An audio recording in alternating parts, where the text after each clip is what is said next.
ya kujiita kwamba amiri jeshi mkuu. Amiri jeshi mkuu kwa kipi anachokifanya? Kwa kugonganisha vichwa wananchi wake? Ndio amiri jeshi mkuu anaofanya kwa kusema hakuna cha nyinyi wala nyinyi.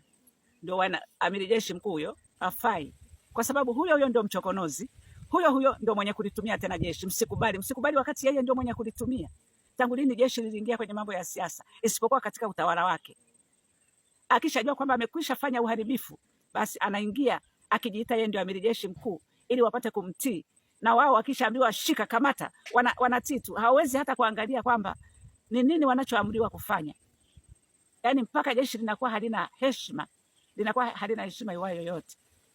Samia ameharibu sana nchi hii, ameharibu. Huyo alipokwisha kuwachokoza wananchi akajifanya kuwaita wazee wa Dar es Salaam.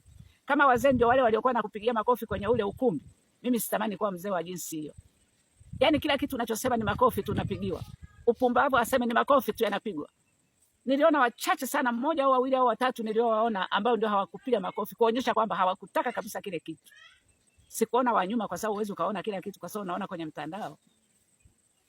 Lakini huyo ndio mwenye kuchonganisha wananchi, na huyo ndio mwenye kutoa amri kusema wananchi wanaleta vurugu, lakini yeye ndio mvurugaji mkubwa wa kwanza kabisa kuvuruga nchini. Samia ndio mvurugaji mkubwa. Akishamaliza kuvuruga sasa anaingiza polisi, anaingiza jeshi, atawaita wazee, ni kama anashika huku na huku kuwagonganisha vichwa, na sisi tusile na ufahamu tunaona tu kwamba rais ameongea.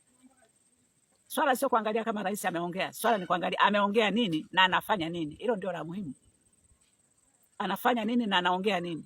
Lakini anatuvuruga tu. Yaani tusipoangalia kweli, nchi inahitaji ukombozi, inahitaji kabisa